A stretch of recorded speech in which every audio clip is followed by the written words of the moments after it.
How's it going, people? Welcome to another week of the Thors-Kin Podcast. I'm your host today, taking it over from my podcast bitch. It's wife when it's the other way around, but I get offensive. He's my bitch.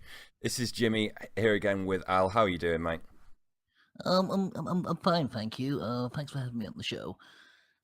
You guys can't see him, but I can, and he's right now. He's got those big fucking spectacles, looking like the mole off Banjo-Kazooie.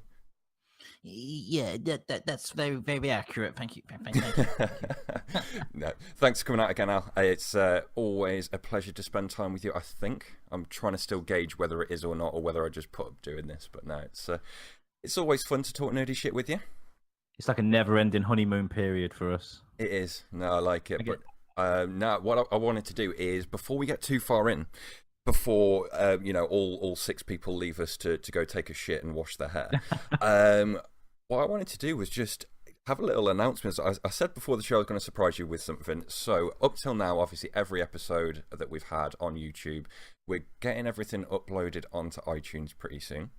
And as far as the YouTube side of things are concerned, we're going to be making a few little changes. So up till now, you're probably seeing the usual thumbnail, but with a click of my fingers, we've got gameplay, motherfucker. So, Al, we're going to have gameplay in the background, so we've got actual things that we can start watching, so it's a little bit more interesting. So it's not just a static thing. Right, okay. As long as it's nothing boring, that's fine. Well, it's going to be Cuphead. It's going to be me dying over and over. What I've done is I've just recorded all the dying scenes, so it's really, really boring for people. I figured that was the best way of going about it. I was thinking more of a case of an hour and a half of looking at Lara Croft's legs open and close as she swims underwater. You know, the bubbles coming out of her ass. Mate, get me the video, record it, and I'll put it up. I'm not joking. Oh god, that was hilarious. Or just Rayman doing his twisting fist thing, just over and over on a loop for an hour. Yeah. No, it's going to repeat. It's going to be on a bit of a loop, because obviously if we're running for like an hour and a half, I'm just going to get sort of about a 20-minute clip and just cycle it through. But I'll try and keep it all fresh for you, so you guys have got something. Because if you're coming out making a bit of an effort every week to try and support us and stuff, then kind of we should be making an effort back, the way I see it. So I'll keep that all fresh for you, motherfuckers. Hold on, where does the whole video playback lie? Do we just do games, or can we do like food porn or food? Or what you want to do, like a hot apple pie coming out the oven? You want puppies playing, or you want to do a low key cooking channel, don't you? Or ferrets washing themselves in a bowl of water. That's always cute, you know. I'll get listeners in. If it's not copyrighted and we don't get pulled, then fair enough. I think you only get pulled anyway if you're making money off it. So yeah, go for it. Bitch, we are not making money off it. But no, I'm going to fire it back to you, because you are the man with the plan, as always. So what we got on for this week? Well, I was just going to circle back to the last episode. I said I was going to quickly talk about Star Trek on the last episode, and we completely forgot. We got sidetracked talking about fucking what was it, the Queen from Alien and Flash. But I was just going to talk about how well it's been doing. Actually, it's been doing really fucking well, the new series of Star Trek. I don't know if you've been watching it. Yep. I watched the first 2 episodes. It's great, but they're also complaining because it's become one of the most illegally downloaded shows ever in the history. And it's because they've taken it and they've put it on Netflix, and they've put it on other subscription based channels, and just taken it away from the general public. One of the most popular shows in the history of TV, and they've taken it away from the general public. So I kind of think they I don't say they deserve it, but it's going to happen, isn't it? Yeah, so it's kind of one of those things that people their point of view is like, we kind of should have this on normal TV, like something we don't have to pay for because of what it is, you're saying. Yeah, but at the same time, I mean, with illegal download stuff, I don't even know what the bar is that they gauge that shit by anymore. Like, I didn't realize anyone could count that high, because so many people have just got to get it, like, download stuff like that now. I mean, like, a lot of people stream, don't they? They have these like Kodi boxes and stuff they put on their TV, and they stream off that. The quality is never that good. I mean, if you're gonna download, you got to be expecting some sort of shit. That's the thing. I'd always prefer to pay full price for my stuff. It's like if you're getting a comic book that is like been handed down for generations, and you can't, like, the text is faded to the point that you have to squint to read it. You're not enjoying it. Like, there's so many different examples that you could give with whatever it is you're into. If it's something you're into, support the industry as well. Like, stop being a cheap motherfucker and like give them the money for it. Yeah, maybe there's some fat cats at the top who are taking 90% of the share of what comes from it. That happens with everything. But if you support something, actually support it. Yeah, so well, that's fuck it. you, illegal downloaders. If just any of you are watching, though, I love you. Keep watching us. I mean, they're kind of shooting themselves in the foot, really, aren't they? Because if they put it on actual TV, if they not on terrestrial, but maybe put it on Sky or whatever, TiVo, whatever it is in America, like, they'd get so many more listeners. They get such a bigger audience. Do you know what I mean? They're kind of shooting themselves in the foot by putting on Netflix. Because, like I said before, not everyone's got access to Amazon Prime, whatever it's called, and Netflix and all these other paid prescription channels. You know. So what's it on? Is it so? It's not a Netflix exclusive, then, is it? Or is it? No, it's who's it made by? Oh God, I should know this. Basically, whoever makes Star Trek have got their own channel. Right. Like so Netflix. Yeah, that's what I was going to get at. Is if someone's published it and licensed it themselves, then it kind of makes sense. But if it's something else and they've chosen to only put it on things that are behind a paywall, you're asking for it at that point. Yeah, and that's it. I mean, like Game of Thrones, we get on Sky, so it's a bit easier. I suppose maybe it isn't. Netflix is far easier to get than Sky. But anyway, yeah, it's a torrid state of affairs. I mean, we got the same problem with football and sports and things back here, like, because I've always grown up watching the Champions League and football during the week, and even international games now they'll put on pay-per-view or Sky or whatever and take it away from the public. So I just think it just shows the state of the world at the moment, you know. It's like the McGregor and Mayweather fight, isn't it? Where that was downloaded by like how many millions of people? It's like it was illegally streamed by how many people I thought would have watched it as a whole. Exactly, and there was live feeds of it on Facebook and all sorts. Yeah. It's so easily accessible. So just give it to, like, do a pay-per-view where it's got more of a, I don't know, there's more information. Yeah, like a big build-up. There's other bits that you wouldn't normally get on a free view of it, or even just a cheaper view, you know? Cheaper view. I think if you did a new platform that was called Cheaper View and it was paid for but cheap, people would fucking get on that shit. But the thing is, if you go to watch a concert or you go to watch these sports shows and stuff, the seats do vary in price. So give people the cheap seats. Give them the option to sit in their cheap seats where they don't get the better commentary. At least they get to see it. Do you know what I mean? So where they don't get the backstage interview and all that kind of stuff. Yeah. Yeah. Well, so fuck you, consumerism. That's what I'm saying. God bless capitalism. Yeah, God. So yeah, that was sort of wrapping up last week. With, I know you wanted to get that out last week, didn't you? With Star Trek. Fresh news. What we doing? I was going to talk a bit about the DCEU. I mean, you've probably if you've been scrolling anything on Facebook, you'll be seeing that a lot of the movies that Warner Brothers is going to be releasing, which are DC related, aren't going to be. Well, a lot of people are putting it as they're not going to be in the DCEU, and it's wrong. Okay, because not only is a DCEU, it's not a collective term for the Justice League movies with Ben Affleck and that Gal Gadot and stuff like that. The DCEU is a collection of the comic books, the animated movies, the movies that we're getting now. All those things they're all collected in the DCEU. Okay, it's not like Marvel Studios. It's not like you don't just get DCEU and it's just the movies. I get you. So they're not. It's not the same as Marvel at all, right? So they're not just doing Marvel Studios and then the MCU is not going to be same. So they're going to be releasing the Justice League movies as well as things like this Joker origin story or other projects. So people are whinging about this. They're going, "Oh my god, the DCEU's failing and stuff like that." Well, actually, do you know what? They're not. They're flourishing. We're getting extra movies, so people need to get off their high horse and stop whinging about it because we're getting extra stuff. You know, they're going to carry on making these movies. They'd be stupid not to, but they're getting like Scorsese to do a fucking Joker Origins movie. Who would not want to see that? Come on, yeah, you know? I that's one that I can't wait for. I think where it becomes a problem is when people have got used to like the Marvel Cinematic Universe, and fuck Marvel. Yeah, but fuck you.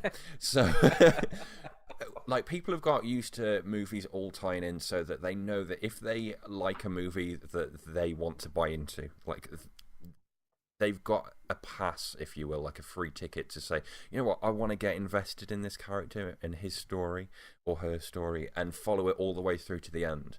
Where I think with things like, I've said this before with Batman versus Superman, and I'm not doing a whole who's the best Joker, who's the best Batman thing. Just generally, just my opinion is if they went into that with sort of the Christian Bale side of things leading into, if Superman basically came into Batman 4, then what would have happened is people would have cared about the Batman, the person who's playing it, the story, the individuals around it, you know, the dude who plays Two-Face and all that kind of stuff. They'd have cared about those versions of the characters.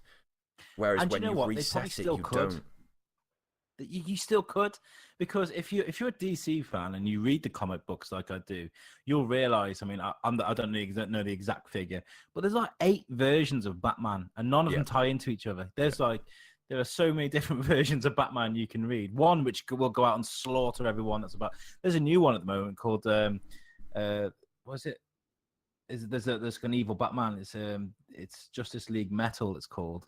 And it's basically Batman going around stealing other people's powers, and he's going around taking people's heads off and shit. Like, you know, it's full on and it doesn't continue on from the Batman that we know. It's a separate version. So yeah, make a movie with Christian Bale. Make a movie with fucking.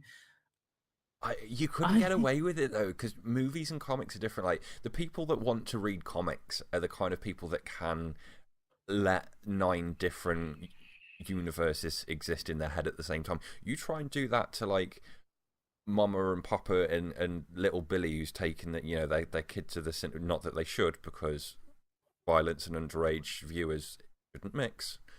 Taking their kids and stuff to see the new films. They don't know what's going on. If they had Ben Affleck rocking around with his big fucking muscly titties, then they've got Christian Bale, who looks like some heroin addict version of Batman, then they're not going to know what's going on. That's why I think people don't sort of respond to it the same way when they have this one string of A to B, which is Marvel, when you've got that sort of like A to B but taking 5 detours along the way with DCU. I think that's why people get a little bit worked up. Don't get me wrong, I agree with you in the sense of I don't really care overall, because I would... If 2 good movies come from it, you're going to remember the good ones, and afterwards it's going to be like, yeah, well, there was a few mishaps along the way. It's only when like you get real fanboy that you care about the whole, you know, the whole journey. They're making the, I mein, everyone's talking about Flashpoint at the moment. They're making the Flash movie. Now, look, the Flashpoint Paradox is one of the most famous comic books in history. The animated movie was fucking phenomenal. It was amazing. Now there are Jeff Johns, who is like, he's in control of all this, and he has a lot of say in what happens. He's on about taking Iris, who's Flash's love interest, and possibly putting her in a different time zone, in a different time slot, in wherever Flash fits in. And I'm thinking, right, not everyone has seen the animated movie. Like, I can't even get you to watch the animated movies, and you're a geek. Do you know what I mean? So make the fucking animated movie, which everyone loves, into a full-on blockbuster. That movie's perfect, you know? The Flash goes back, saves his mom. No, actually, it's reverse. Flash goes back, saves his mom, and that changes every single event that happens in the DC universe, and it fucks everything up. Flash isn't the Flash anymore. Batman isn't Bruce Wayne, he's Thomas Wayne, he's his dad, and he's running around with revolvers and blowing people's heads off and shit. The Amazons are at war with Aquaman and all, and it's all fucked up. The whole world's fucked up, and the Flash has got to get his powers back, go back and stop Reverse Flash from saving his mom. He's got to sacrifice his mom to save the universe, the world. That's amazing. Yeah, like, that would make a good film. Yeah, so fucking just get this shit together, and people stop whinging. That's what I'm saying. But that's my rant. That should have been a bitching corner, shouldn't it? Really. Well, for the whole thing, I was just like, I'm feeling a bitching corner coming on at some point here. You've got an episode going up as well. It's we're recording this on a Saturday, so I'm going to try and throw it up for Sunday. I think I'm going to try and get that done. But yeah, there'll be another bitching corner up and ready. But if you're listening to this, there's already something ready and waiting for you. Yeah, because I've got another one. I've got another one brewing. I can feel it. Another one brewing. Turtle heading. Trying to hold it in. Dude, changing gears all of this morning and last night. And I know you've been doing it as well. Have you been, not that you've got any to pull out, but have you been pulling your hair out with a certain little game called Cuphead? I got a fair bit on my chin. Been pulling your beard out. Cuphead, yeah. Okay. Holy shit. So my story of Cuphead here is, right, this morning my wife's going to work and I fire up Cuphead and she's like, oh, what's this? And I was like, it's Cuphead. It's a bright, colourful platformer that I'm sure you're going to love.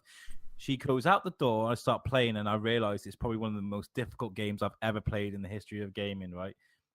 I'm going to give this game to her later, and I'm going to record her playing it. Yes. For you guys. Yeah. She's going to think she's playing Rayman Origins when she's really not. Wow. Oh, my God. It's so refreshing, though. Like, I've been tweeting out, like, it's a love-hate relationship. 1 minute, I'm like, oh, I fucking love this game. And then the next, I'm like, I absolutely fucking despise it. It's so, so good. It's a complete throwback to, and I'm sure at this point I'll have played loads and loads of gameplay of it. But it's just a complete throwback. One to 1930s comic books. Comics. Cartoons. Yeah. Cartoons. In that sort of art style. Every single asset in this game has been hand-drawn and animated. Yeah. Like, there's no what you'd class as CGI in a film. It's all done with puppets, essentially. Everything is hand-drawn. The earliest you can imagine Looney Tunes or anything like that, that is the animation you're getting. You're going to see from the playback. Jimmy's right. Yeah, man. It's man. The thing about it is as well. Do you remember going back and playing old games like Aladdin and Lion King and Mickey Mouse, Castle of Illusion, stuff like that, where it was so difficult. But you go back now and you realise, oh, okay, it was difficult because the platforming was shit. Like, there was like half of the platform work to stand on, and you've got to gauge that pattern from there. Like, this isn't that. It's if you went back and your rose garden view of what games used to be when they were difficult, this is that version of it where the platforming works, but it's difficult because of clever design with the patterns of the bosses and everything. And it is like an 80% boss rush game. Like, you've got this Mario-style overworld where you walk around and you go on these circles that basically take you into a game world. It's a bit more fleshed out. It's not literally like world 1.1, 1.2. It's like you roam around this world, but you've got sort of 4 worlds with, I think, 5 bosses in each one, and then a run and gun section in each one, which was why it was delayed. They added the run and gun sections in to flesh it out a bit more. And it's just insane. I've died so far brutal. 120 times. It's brutal. Like, yeah, I don't know if you're going to do this on the playback, but there's a bit where you go into a rose garden or something like that, and you start off and you fight a boss, and you've got 3 lives, right? You got 3 lives, and I'm battering this boss, and I'm thinking, yeah, oh my God, I've got 1 life left. I'm going to beat him, and I beat him, and then another one pops up, and I'm thinking, fuck. And then you know, after a few tries of doing it, I beat the second guy, and I was thinking yes, and then another one pops up, and I'm like, oh my fucking! You got to take on 3 bosses with all sorts of shit flying around the screen that can kill you.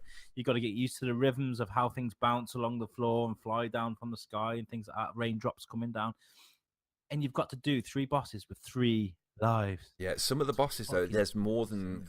Because I don't know whether you noticed, but when you die, it brings up how far you got along it, and there's little bars that tell you the new phases. So as you do more damage, you get into the new phase. And some of them have like 8 different phases to them.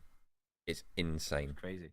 And it's just the way that they've done it is so clever, because instead of going, you know how boss battles now mainly are, he'll slam his arm down, he'll swipe it across the screen, and you've got to jump over that 3 times. For some reason, it's always 3. And then you've got to bop him on the head. Like, this is like, okay, that's happening, but there's also 18 different other mechanics happening at the same time that you just... And it mixes the pattern up. There's no just, right, I've got it now. I know exactly what I'm doing. Because you'll do it 3 or 4 more times to get it right, but on that 4th go, they'll change the pattern slightly. Yes, they will. And they will fuck you up. I was thinking that on the... I thought, fuck it, I'm going for it. So I did really well because of my adrenaline and how fast I was going. I got to the other side of the screen, and then you start jumping up, right? And there's this guy flying around, and I was thinking, I'm just going to go past this guy and jump up and carry on. The guy fucking followed me. That doesn't happen in games. He followed me up and then killed me. I was like, oh, this is bullshit. Like, they've changed the rules. They have changed the rules of Platgate. You know what? You hit the nail on the head, because you were saying it earlier. I was hoping so much you'd say that. It does. It breaks all the rules of what we've gotten used to for so long. And all that does, okay, yeah, maybe... maybe you're pulling your hair out playing it and you're thinking, fuck me, this is ridiculous. I'm not playing this. But it's so refreshing at the same time. Yeah, I've got so much time for it. It's beautiful to look at. Moves well. It looks good. It's just perfect. I think. I just wish it wasn't so hard. But I mean, like, maybe it's part of its genius. I mean, once you've completed a level, you're proud of that shit. Like, yeah. And the thing is, I was playing it last night, and I managed to get through 2 bosses and the run and gun, and then got to another boss. And I spent about an hour and a half on it, 2 hours, couldn't do it, died like 30, 40 times, something absolutely insane. And then I booted it up this morning before I saw you playing on it and gave you a call, and I was just like... So it takes it back to being like one of those old school, you know, when like your mum used to say, don't sit too close to the TV or you get square eyes, and when you're going to take a break, it's like, as an adult, you could be like, this is the shit that she was on about. If you do take a break, you can come back and actually beat the level. So, enjoying it so much. But everything seems to be, just this week, the theme, except for obviously Forza, seems to be retro related, because we've got the Atari box and the Super Nintendo Mini. Yeah, you interested in either of those things? I've been doing a lot of reading about the Atari box at the moment, because it's making a lot of hype at the moment, and I don't like hype, okay? Because Atari to me suck, right? They're just they're gonna try and make money out of people, and they're making this sound out like some sort of proper console. Like, they're saying it's going to be really powerful. It's going to be able to work with modern games as well. It's going to turn your TV into a PC, and you're going to be able to stream and do all sorts of this shit. And I'm thinking, no, it isn't. No, it's a fucking dirty little Linux box. It's just, fuck that. It's going to bomb harder than fucking Donald Trump isn't going to be doing in a few weeks' time. Trust me. They're charging between $250 and $300. I don't know what that is in pounds, but yeah, no, I thought this was going to be like an Ouya thing where it was like priced at $99 to make it look good. They're placing it alongside consoles. I'm telling you, they're trying to.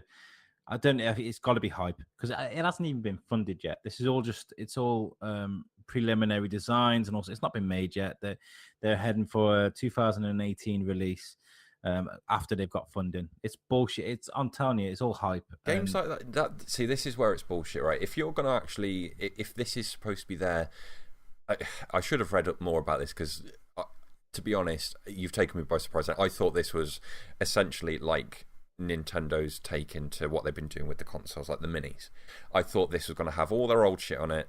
I thought it was going to be a few extra little bits and bobs, but a novelty box, essentially.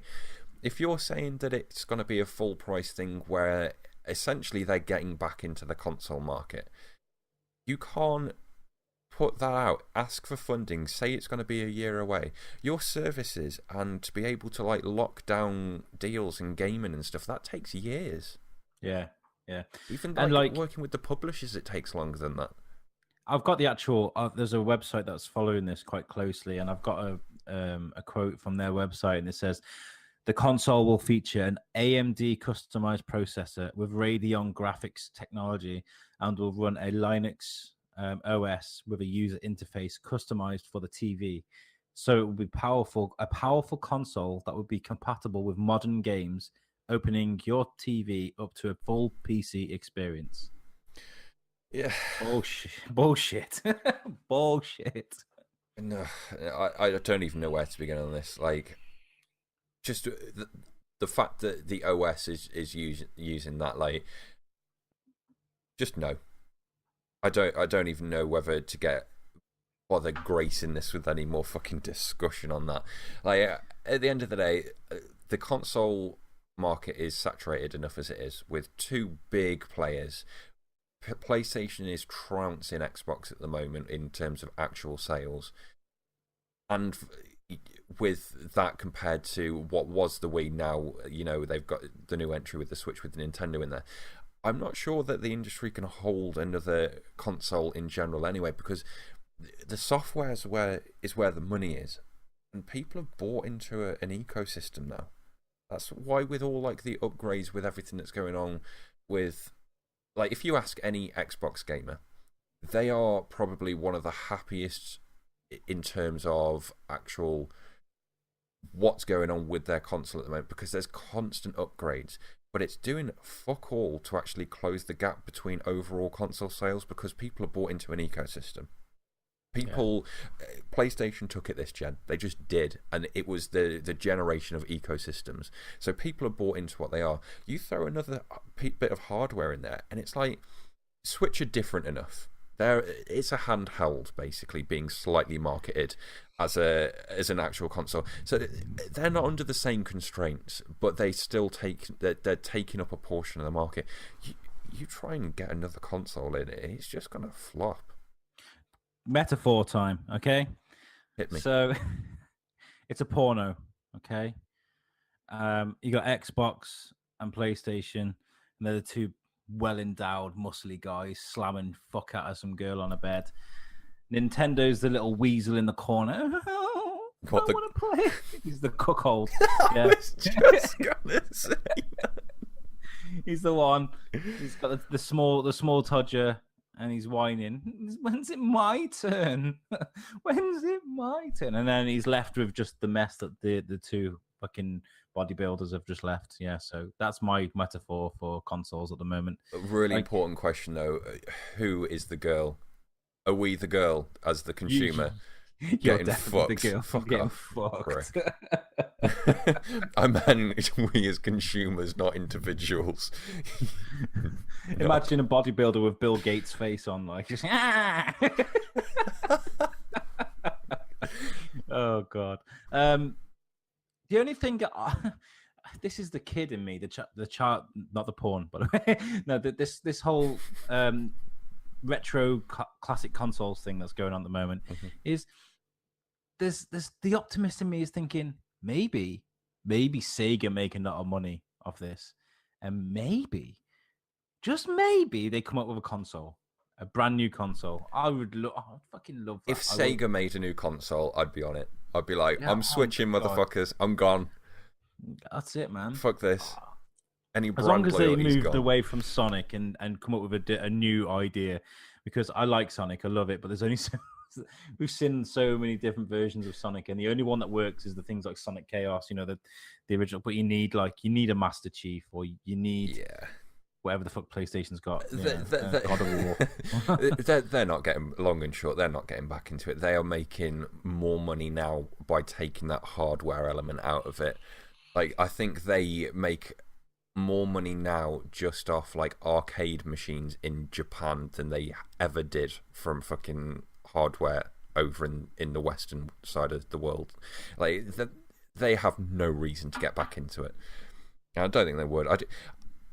To be perfectly honest, all this stuff with the retro side of things as well, because let's bring the Super Nintendo Mini into it. First off, we have a much better looking Super Nintendo Mini than you guys do over in the States. Really? Just saying. I don't know. I haven't seen it. Yeah, there always was even with the originals. There was two different designs. Have they got the purple one? The grey and purple one. Oh. We have such a better looking SNES. Just putting it out there. Okay, so the way that they've done the UI on it, like they've got backgrounds and frames which do look really, really good. So they've done a little bit better job than, how... I mean, you've played the Ouya that I've got and stuff like that. I'm sure you've maybe downloaded emulators on your laptop. When you're playing it on a window on your laptop or on an Android emulator, yeah, it's a bit shit. You've not got all the proper thumbnails and there's no experience around it. You're fudging the games at the end of the day. That's what you're doing. So this presents it nice and good. But at the same time, I'm like, why does this not exist on the Switch Virtual Console? You know that Virtual Console that was on the Wii that people paid for, that was on the Wii U that people rebought the games on, that is going to be on the Switch that they're going to recharge you on, that is on each of the consoles that they are charging you on again. It's like, at what point do they I don't get why they get sort of like a bit of a free pass with it, basically. Like, because if any other company was to charge me 5 times for the same game, I'd be like, fuck you. The thing is, it's a novelty thing, isn't it? Something you buy for someone for Christmas, that they'll play a few times and then never play again. Because don't forget, right? A few years ago on the 360, they made a big thing out of all the Mega Drive games to release on a game. Like, do you remember that? There's a collection of Mega Drive games you could play. But that was a novelty. People bought it. No one plays it anymore. It's just going to play into that ballpark. It's great for parties, man. I'd love to have you guys round for a few beers with some of our other friends as well, and just have a retro games night. Fucking Mario Kart, GoldenEye, all that shit. That would be so cool. Yeah, get on that shit. I think it's just a worrying trend in terms of like if you're putting out a console like the Switch, and it's getting to the point where now you're having to get with like the modern way of doing things, like bringing all your online up to date, because obviously Nintendo were notorious for being well behind the curve as far as that's all concerned. But then you're putting out these other consoles, putting those games behind a hardware paywall, where it's like you're blatantly not going to put them on a virtual console anytime soon. Like you've made your intentions clear, and it's just like, I don't know. It's a worrying trend. I'd like to see them sort of do it the other way around. But what I did want to say as well is, because obviously the Super Nintendo Mini's doing, as far as I'm aware, even better than the NES, because of they've just made more of it. They've made it a bit more available. Can you imagine next year when the inevitable N64 Mini comes out? Oh my word! I might eat crow at that point and get one myself. I'll be all over that. Like a fat kid on cake. That's what I'll be. So watch this space for whatever Atari do. I mean, I don't think there's any other there's no other players in that area, is there? There's Atari, Sega, Nintendo. PlayStation could maybe do something, release an original PlayStation, like a retro version of PlayStation 1. That'd be interesting. No, they're releasing all the games on PS Now, and you can buy a lot of, like, you can get Red Faction 1 and 2 and Carmageddon and all those old games like that. You can get them all on their digital. Got no reason to. Like, okay. I just don't think they would. But one last point on the retro subject was I was playing Galaga Fusion or whatever it was called. It was on the 360 and it's on Xbox Game Pass, and I'm enjoying the shit out of it. And it got me thinking, like, why don't they revisit these retro games again and bring them up to date, but instead of being it like, you know how like Bandai Namco always present their games in like a very Japanesey way, where it's like all the menus go clink clink clink as you go down them, like it's really Japanesey. Why don't they present R-Type? Yeah, why don't they present them again, like really redo them, completely modernize all these old things? Because there's new Pac-Man games that are great. You've got all these old games that are like Gallagher, and you could, if you can like create something like Geometry Wars, which is essentially Gallagher redone, you can redo Gallagher itself. You could do Centipede if you fucking, do you know what I mean? If you put enough effort into it. And going a little bit further ahead, stepping out of the arcade element, when are they gonna like redo like Streets of Rage and Golden Axe? And I'd love a brand new Streets of Rage game. That would be the shit. That would be. There's a game coming out that's very much like it. I think it's called Burning Rage. I don't know. It's got the word rage in it.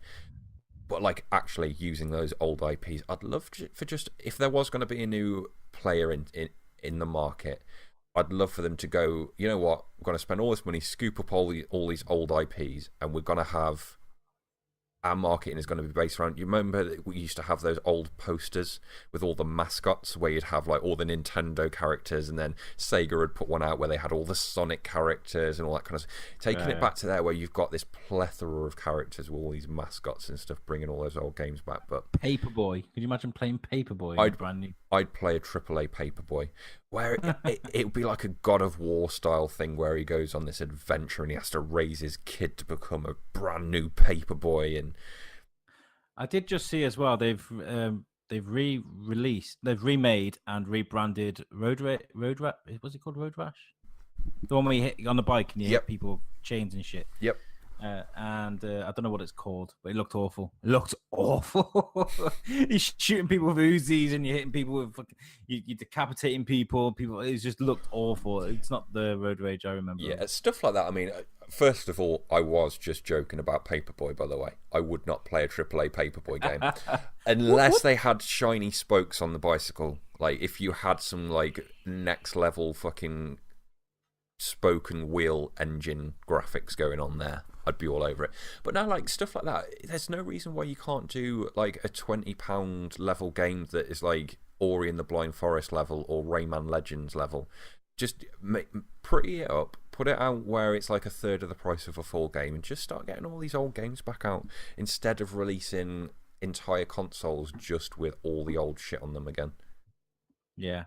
So yeah, I think if we do you want to move on, because I think we've wrapped up sort of the retro side of things pretty well. I have got so after Cuphead, I decided to watch something new on Netflix, and it's called Big Mouth. Right now, I don't know if you've heard about this. No, I had a quick Google of it when you said you wanted to go over of it, and I'm not gonna lie, there's a few weird fucking YouTube channels called Big Mouth. And I ended up watching shit that was not related to this whatsoever. So I'm going to have to learn on the job here. Okay. I'll tell you what I'm going to do. Whilst I'm doing this, I'm going to send you a picture.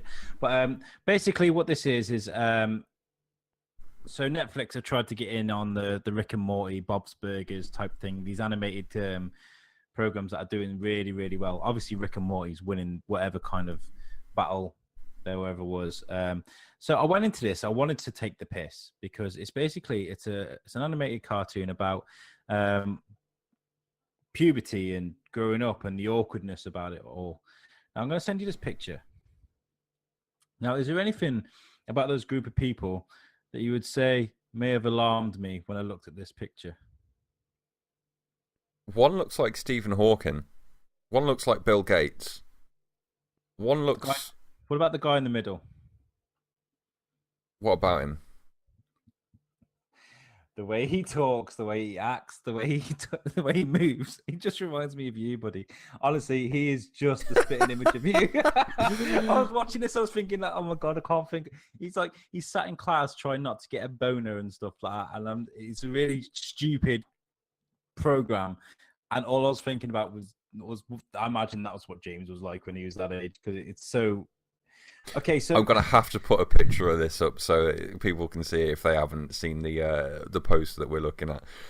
Fuck you with a big black dildo. I'm going to get a picture of you from when you were younger. I'm going to find a way to get one, and I'm going to put it next to that. And I'm telling you now, that is you when you were younger. I didn't know you when you were that age, but I can pretty much guarantee. So I'm gonna talk about it. Sorry, I wanted to hate this because I'm loyal to Rick and Morty, and I don't want anything else trying to step on their Kool-Aid, you know. And basically, you've got a guy called Nick, who's the main guy, and his friend Andrew. Andrew has got a hormone demon that follows him around. Okay, so he'll be in class, and his hormone demon will just pop up, and he'll just start talking about how sexy the girl is, or whatever. Or they're talking about sex education and how hot it is, and he's like, "Oh my god, no, don't do this to me now. I'm in class." And he's like, "Hey man, we got time. Just nip to the bathroom and we can sort this out." So it's fucking like this hormone demon that follows this poor kid Andrew around and gets him to jack off in the most inappropriate times. Like he has a sleepover at Nick's house, and he's lying in the bed next to him. He's like, "You're turned on, aren't you?" And he's like, "Come on, just do it. He's asleep. Don't worry about it. It's fine." So he does the business, and he's like, "So what do we do about the mess?" And he goes, "Clear it up yourself, you motherfucker," and disappears. So you might know what you say, because you can sleep in it, you dirty pig, and just disappears. So there's the hormone demon follows him around, gets him to do these horrible things, and then leaves him to clear up the mess. It's hilarious. It's so funny, and it does resonate to kind of the awkward shit you go through growing up, you know. Yeah. So I kind of like it. It's very full on. It's not for kids at all. Like, I'm lucky my little boy was upstairs playing with his toys because I couldn't have watched that. He wouldn't have got it anyway, but still. There's one bit where Andrew walks in on Nick during a sleepover. I think he's just got out the shower, and he drops his towel and he sees his dick, and it's like it's bigger than his and it's hairier than his, and he's just Nick's walking around just thinking of dicks, and everyone he looks at looks like a dick that's bigger than his, and tormenting him and chanting at him and stuff. And I was just like, this is fucked up. It's hilarious. It's really, really fucking weird, but I kind of like it. I'd like for you to give it a watch. So yeah, Big Mouth. Give it a shout on Netflix. Nice. And Rick and Morty as well. I know. I need to pull my finger out on that one, I think. Yeah, I'm starting my Jim will fix it campaign.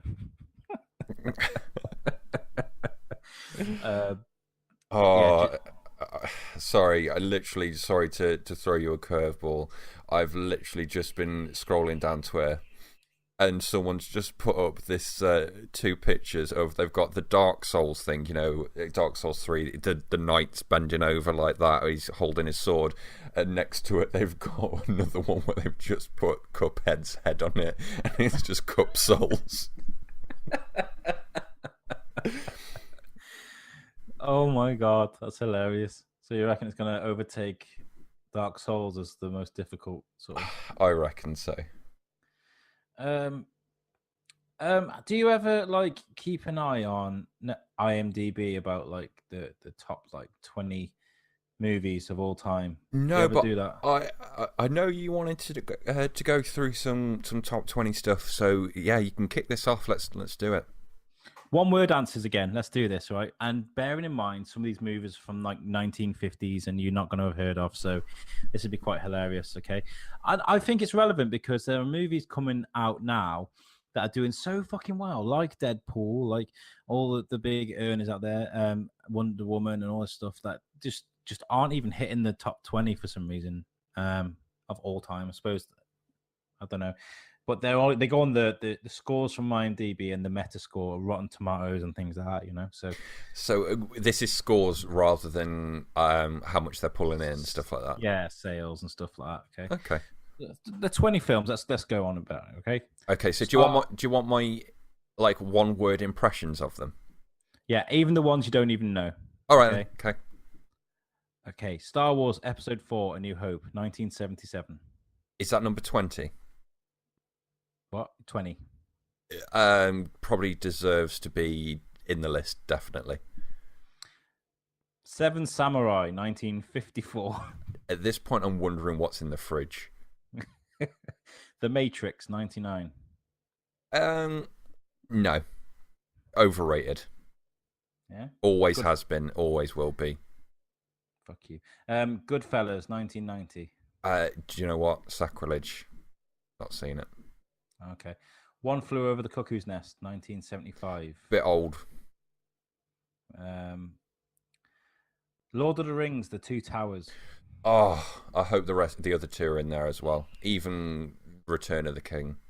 They just deserve to be number one. They do, I agree. Number 14 is Inception, 2010. That blew me away, honestly. I ended up... that at the end of that film, I was like, what the fuck just happened? And I followed it and figured it all out as I was going along, but I had a headache when I finished it.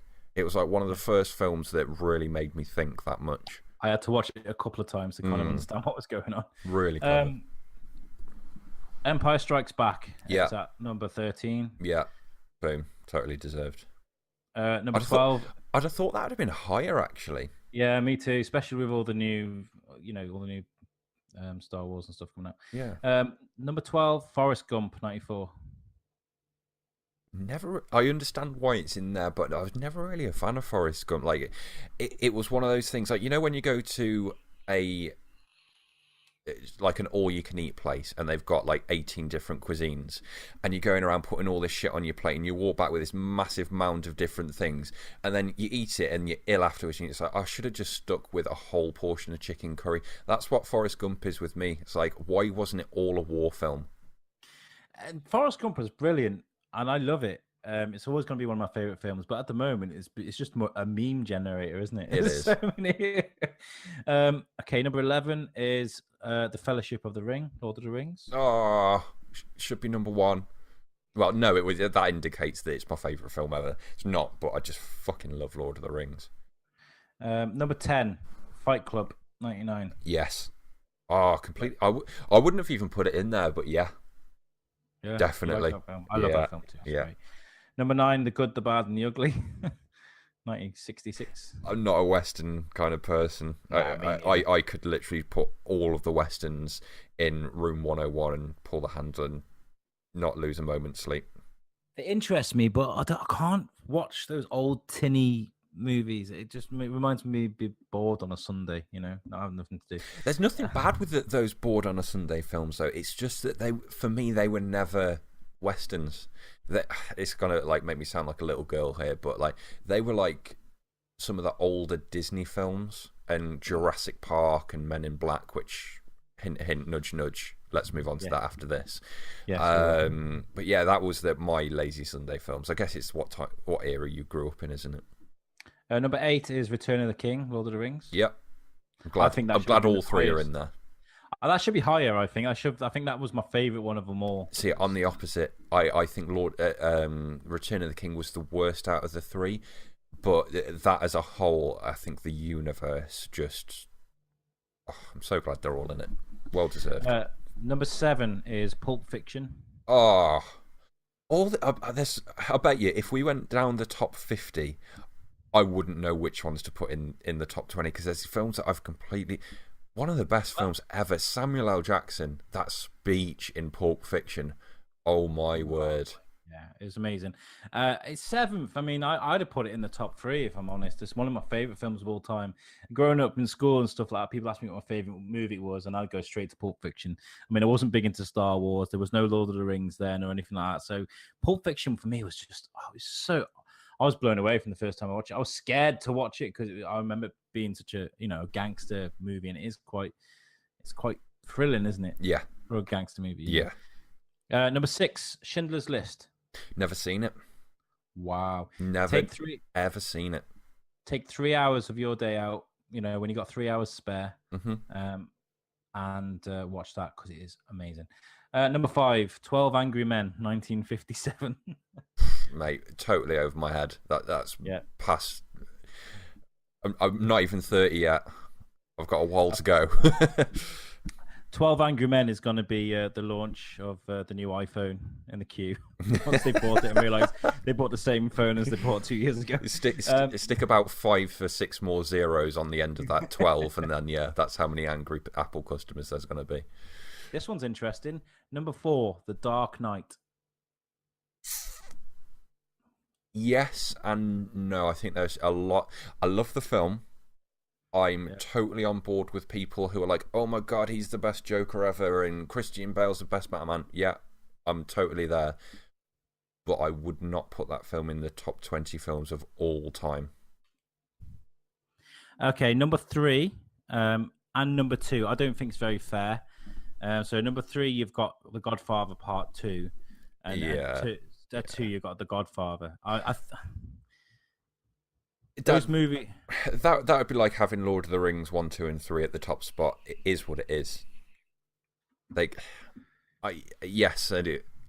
I if anyone said they were their personal favourites as well, I couldn't sort of argue with them on that. Not 100% my kind of films, but yeah, I get you. I watched them recently because I got hammered so many times when I said I'd never seen them, but I think they're both just as good as each other. I didn't care much for the third one. I thought it was dog shit. But the first two, they're both just as good as each other. They're both just as gripping, and they're both amazing performances from people that have gone on to do amazing things in movies. So they both deserve to be there. But I think they could have taken up one spot. And number 1 is The Shawshank Redemption.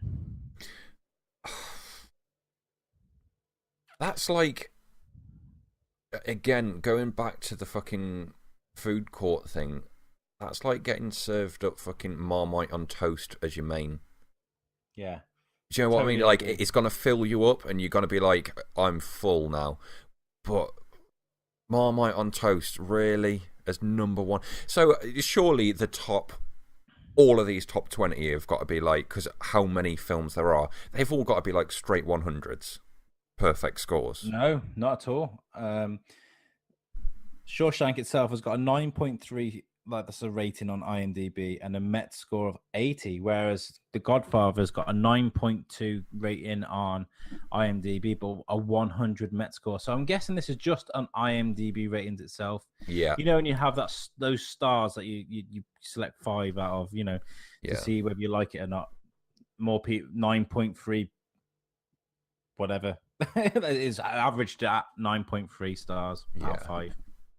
So that doesn't really make sense. So really, that's skewed across sort of one reviewer rather than what we probably should have done is taken some sort of meta score and so that it incorporates all of the reviewers to give a bit more of an average. I always go on IMDb though, because IMDb, I read a lot on IMDb, and it's a fair place to go and look at things, whereas Rotten Tomatoes are always biased towards certain things. Like they will give a good DC movie a shit rating, and a shit Marvel movie a good rating. You know, it doesn't make sense to me. Yeah, that's the problem with reviews just in general, is that if you start going down that route, the people that start clicking on your stuff, therefore the people that you have to accommodate to keep your views up, start becoming more fanboying towards one thing over another, and you have to go further down that rabbit hole to keep getting your views, and it happens with everything.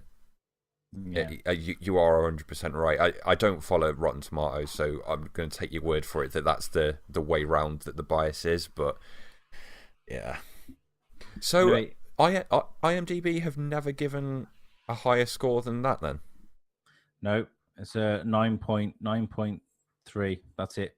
I think that's an average on how many hundreds of thousands of people use IMDb, like an average of their scores. I think they did a vote. It says here top 250. That's their movies as voted by their users. So they must have done a poll at some point. Yeah, cool. Okay, so I think we should move on anyway. We've rambled on about that. It's been a slow news week, so I thought we'd go on about all the stuff. That was fun though, going through all those old things. Like I think we should start doing that, not as like a locked-in segment or anything like that, but just like hit up like lists of stuff and go down them, just whether we go proper in depth or just a quick skim over stuff like that. That was I enjoyed that. I liked the idea of every now and again doing like your top fives, top threes, and stuff. I know we talked about that. We could do top 3 videos of people pulling pasta out of an oven, like you wanted to. I could even include that in the background today. Food porn, yeah. Let's do some steamy lasagna action. Yeah. Oh yeah, some steamy lasagna action. I know we wanted to talk about Men in Black, so do you want to go on to that? Yeah. Let's do that. Okay. So, yeah, do you want to break down exactly what's gone on for people so that they're all up to speed for where we are? Okay, so people wanted a new Men in Black movie, and they also wanted a new Jump Street movie, but they didn't know. They took the piss out of the end of Jump Street 22, didn't they? And they were doing Jump Street 23, Jump Street 24. They were taking the piss out of it themselves, saying we can only do so many sequels. And then some clever boffin came up with the idea of doing a Men in Black 21 Jump Street crossover sequel to both movies, and I thought that was one of the most ingenious bits of think. That's amazing. Like, wouldn't you want to see that? I think everyone would. Yeah, that would be awesome. Because you could get away with it as well, because they just occupy the same universe. Be like you're hunting for 2 new agents. Exactly. They happen to be the agents. It's just like you've not got to make it like a cheesy goofball gimmick thing. It's just like they're set in the same universe. It happens. And they would work so well together. You got the tough dumb guy and the short fat clever guy, and they work so well together. Them two. I'd love to see that, but they said, yeah, do you know what, we're gonna do a new Men in Black movie, but we're gonna put the Jump Street thing on a back burner, and they basically fast tracked a reboot without Will Smith How and dare Tommy you. Lee Jones. Yeah, Will Smith is Men in Black. Exactly. So they're just gonna reboot it, and it's Fox again, right? And I was looking forward to talking about this because I'm onto them, all right, and I've been reading and looking at so many different websites about this, and I can't see anybody else talking about this, right? But Men in Black is a comic book franchise. Okay, originally it was a comic book, and they ventured into doing the cartoon and the movie, which Fox, I presume, lease. Okay, now when you lease something like Men in Black, like Fantastic Four, like X-Men, you've got to keep producing.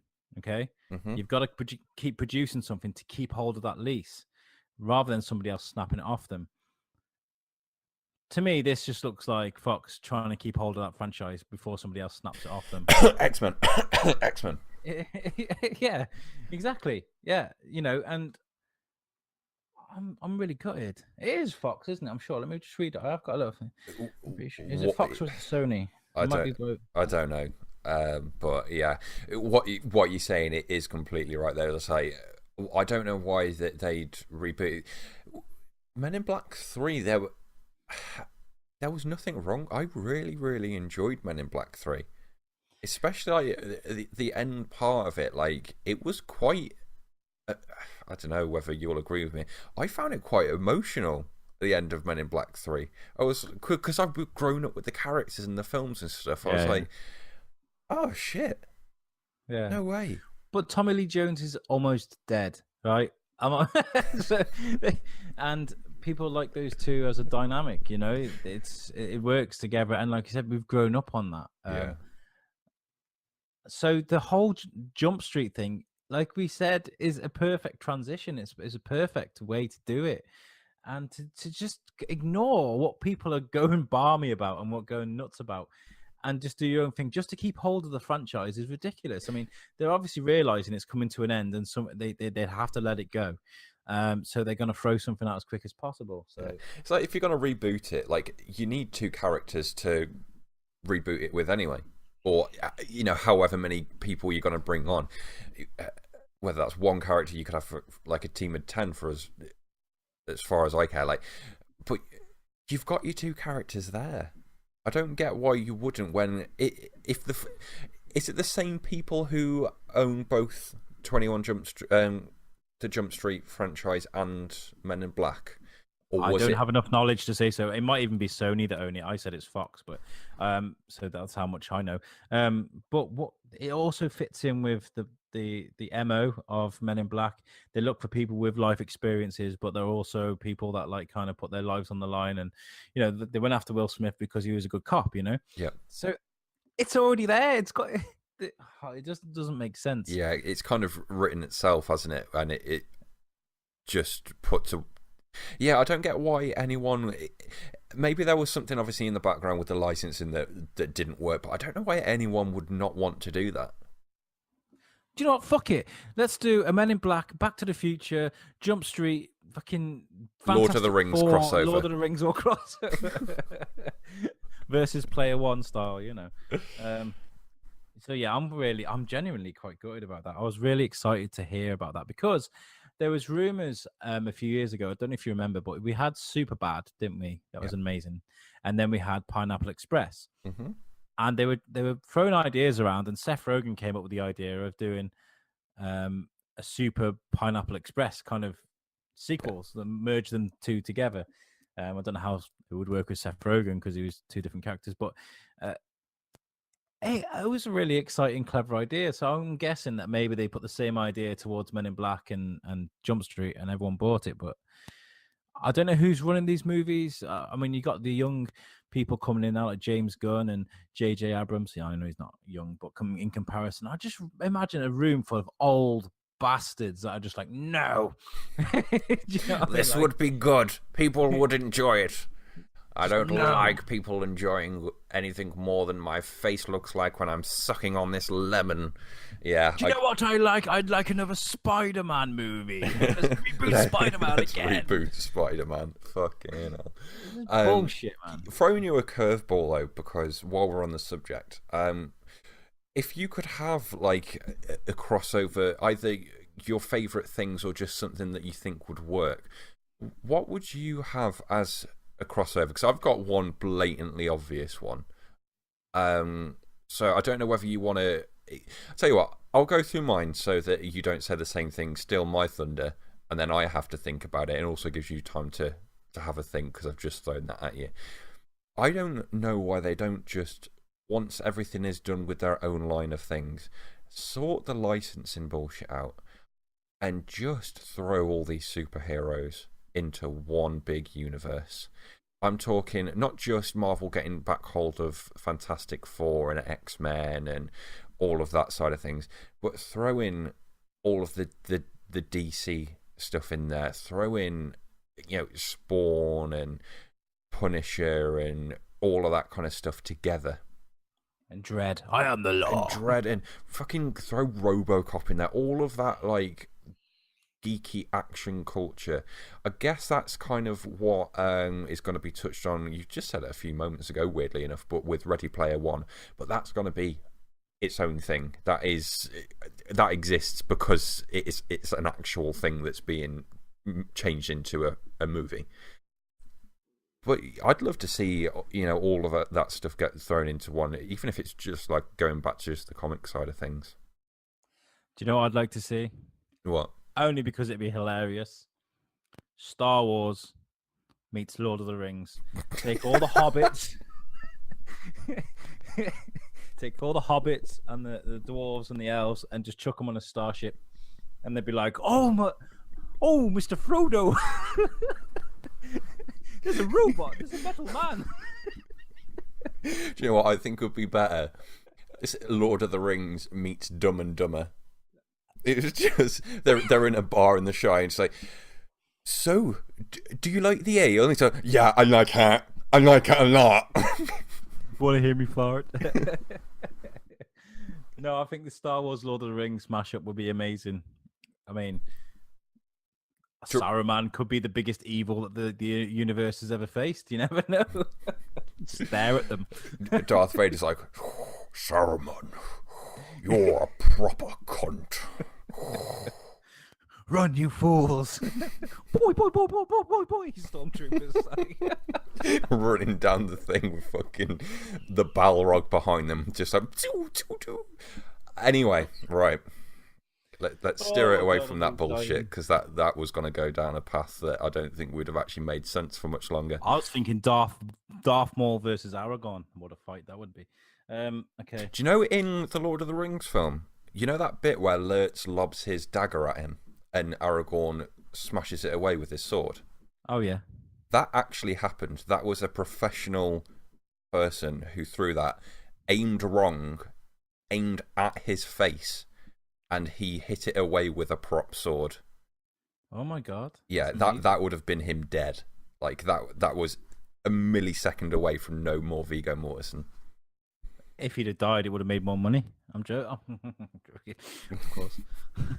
And as well, flop of the week. I think we could do a new segment on this because there's a flop every week. Very quickly, Flatliners has flatlined. Who'd have thunk it? We were talking about it on the last show. Flatliners, the reboot, has got a 0 on Rotten Tomatoes. Nobody's given any positive reviews, and it's just a mess. Apparently, I'm not going to see it. Don't even want to. I don't know what was going on. There are certain things that you hear about in life. It's just like once someone's finished explaining it to you, you don't give a shit even about what you just spoke about. When you explained everything to me before, that's exactly what happened. I was just like, when you sent me the list of what you wanted to cover today, and Flatliners was on there, I was like, oh yeah, that exists. Yeah, exactly. And I think that's what everyone's gone. Like everyone's like, what? But the thing is, like, it fitted in with last week's show because we did reboots and stuff. But, they're a big franchise, like the Dark Tower, like just disappeared. Like there are crazy amounts of money being wasted on movies. Makes you wonder, like, where's it gonna go? It's really surprising as well when there's some big actors being part of these flops now. Didn't like Anthony Hopkins recently have a film that in at least one region, whether it was in like the UK or something, made like £3 at the box office in that country. Like it sold like one ticket. Oh, I know the movie you're on about now. Was it Anthony Hopkins? Oh no, it was somebody. It's someone, but it's like this. You'd have thought that the name alone would have drawn more people in. It's like nothing sacred with whatever industry you're in, like whether we're talking about games or comics or films or anything like that, or TV. Like you can create a steaming pile of shit sometimes. You can fail miserably to the point it's embarrassing. Like Idris Elba and Matthew McConaughey are two heavyweights. Like they're massive actors. Like so for them to be part, they must be so embarrassed. So yeah, we'll put that to one side. Have you got a dickhead of the week? I haven't. Going by your phrase that you said last week, everyone's behaving well. Well, I thought that as well, and I've been looking and reading, and I don't know if you're aware about this thing that happened in America. I think it was last week with the NFL, and basically during the national anthem, a load of players kneeled for the national anthem. Yeah. As a protesters of obviously what's going on with the Trump administration. Yeah. And some people were like, "Wow, what an amazing thing to do! Like, that's a great way to protest." And some people like, "You hate America, you Muslim loving motherfuckers," yeah, as they get. And Trump's response was, what would you reckon Trump said to this? You be Donald Trump now. Loads of people just kneeled for the national anthem to the country you are president for. We have the best football players. We have the best kneeling stances. Our kneeling stances are brilliant. They're the best. No one has better kneeling stances than us do. Fire them all. Fire them all. Fuck. Fire. They should all be fired. No one's allowed to protest me, kind of thing. I'm the president of the United States. I've got the best hair and the best girlfriend and the best this, that. I don't know why I just sounded like a 1950s radio show host as well, doing like a corny ass, almost American accent. He's such a dick. He's a fucking hypocrite. He's a lunatic. This guy is like he's a fucking maniac on Twitter. He's constantly saying things that they ruin things for diplomatic relationships or relations all over the fucking world. Yep. Not just with America, because if America go to war, we're pretty much going to war with them. So Why is he allowed to do stuff like that and have the freedom of speech? And people aren't allowed to be upset about a guy doing things like this. I mean, the guy recently said that the KKK should be sympathized as well. Like, like that they're human beings and they blah, blah, blah. Fuck you, you prick. Like, these people are being told bullshit weekly by this fucking clown. They got a right to kneel. I don't want to get into politics, but what I'm saying is, like, if you're gonna sit there and say, well, I can write what the hell I like on Twitter, then people can say and do what the hell they like, so. Exactly. I mean, I think it was only a few days before all that happened. Didn't North Korea are like a law into their own as well, but didn't they take from one of his tweets that he'd declared war on them? Like, that he'd actually declared war because of the way that he toned one of his tweets. And it's like, just take his phone off him. Like, someone at night, one of the Secret Service, just go in there, like the anti-Tooth Fairy, and just take his phone and leave him a 50p piece under there. It's like, leave him a fidget spinner. I'm sure that'll keep him preoccupied, or a fucking Rubik's Cube, or something. You know those little things you used to have in school, those paper things that you did that motion with, and it had like different words. Give him one of those things. Just something to keep him preoccupied, because he's not doing anything with the fucking country. He's just sat there on his phone going, look what I wrote. I do the best tweets. It's just like, shut the fuck up. With multi-billionaire yes men that he's hired. Exactly. Yeah. Well, I've just sent you the image for Superhero Bar Fight, because it's that time again. Superhero Bar Fight! Boom, baby. Right, what are we doing? What are we going to do? Right, so I've added loads of new people. A few suggestions that we'll put on Facebook, and a few of my own. We've now gone from 26 to 50. You've got me on the list. 32 is you. Why? Is that supposed to be, if we get this, would we beat that person? 32? Yeah, it says you. I'm not going up against fucking Colossus. I don't know why that's done that. I didn't That's see spell that. check. Yeah. What should we put 32 out then? Because that's fucking... No, I like it, actually. I was only winding you up.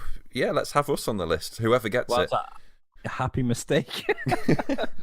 That genuinely, I can't remember who I was supposed to put there. Okay, so first number is 27. What's that? Right, 27 is Master Splinter.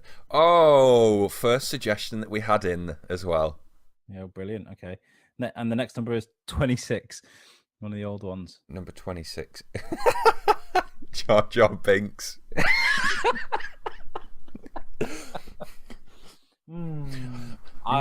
Misa no likey down the sewer. Jar Jar Binks versus Master Splinter from the Turtles. Okay.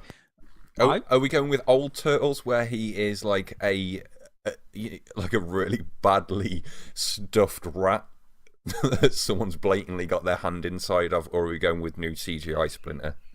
Because there's bits where new CGI Splinter kind of kicks ass. I think we should go with a new. Yeah. It makes it more interesting, yeah, because the Turtles are a lot bigger, and so is Splinter in the new movie. So it makes it more of an interesting fight. And you know what? I'm gonna go with Jar Jar. I'm gonna go with Jar Jar. Have you seen how that fucker can move? Like, he can jump and spin in the air. He can swim underwater. He could drag Splinter into a very big lake and just hold him there. Oh yeah. I'm kind of thinking you might be onto something. It's like, can you imagine it? I'd just love to see Jar Jar Binks throwing little, those boomers, the little blue balls. The boomba. Mrs. Dora Boombo at ya.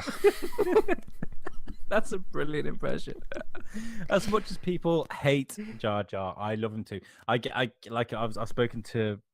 About the last show, I was talking about it, but take his accent away and his whole servant Black America thing away, because that was really, really offensive. But his movements and his general, his general character, he's nice, but he's also, he put his head in a fucking plasma ray from a racer and didn't die. That's because Jar Jar Binks is actually Darth. Darth Darth Sirius. Cuntius, whatever he's called. I don't know. Which one's the new one? Is it Darth Sirius? No, it's Why has my head gone blank on this? Yeah, as I'm saying it, I know it's not. You know which one I mean. The one that it's going to end up being Darth Vader. Okay, so they're in a bar.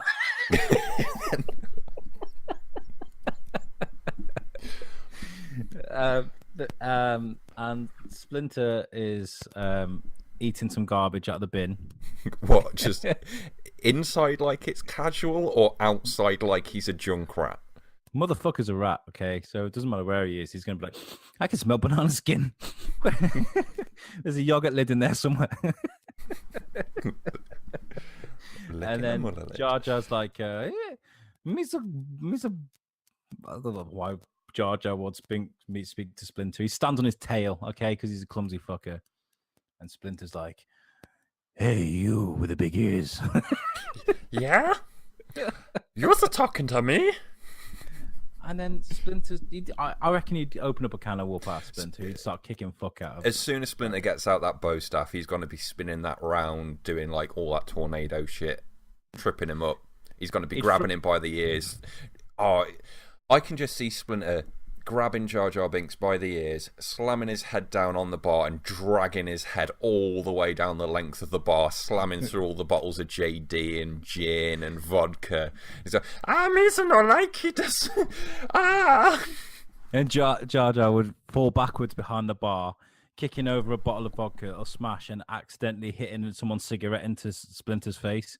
Because that's what happens, and he's accidentally awesome. Like he just fall over, kick a bottle of vodka into Splinter's face, knock some guy's cigarette out of his face, bam. And then when he turns around to check what he actually hit, he accidentally, proper slapstick style, knocks off a pool cue on the side.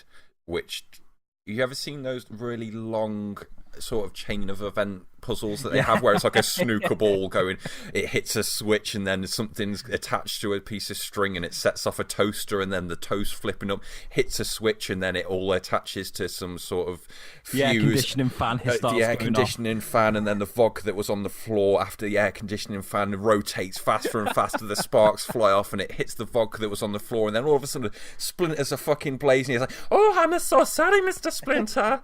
And then that is superhero bar fight. There you go. We've done it. I would have liked to seen Jar Jar get tuned up, but he's not going to, is he? Like, no, Jar Jar is absolutely going to annihilate it on slapstick skill alone. And like, I've put like some crazy people on there. I've put like Voldemort and the Terminator and all sorts of Goku. I'll put Goku on there. Goku versus Jar Jar. Imagine that. The thing is, right, who's more powerful, Superman or Goku? We're gonna save that for an episode of Super Bar Fight, I think. Should we rig it one week? There's two. I've been talking to a few of our listeners, and there's listeners are looking forward to our Iron Man Batman thing if that ever comes up. People are dying to listen to this. I reckon we should start doing some of them random and then doing some main events where it's two that need to go against each other because they deserve it. This is up for our listeners. We'll put a vote on like 3 different fights, and if we get enough people, enough of a fan base at the time, we'll get people to vote on what they'd like to see. That'd be good. I think we got Jar Jar right this week. I'm glad we came to an agreement this time. Yeah, definitely. That was I like that chain of event thing. I definitely think that's Jar Jar Binks all over. That is. But no, unless there's anything else you want to wrap up with, mate, let's get out of here.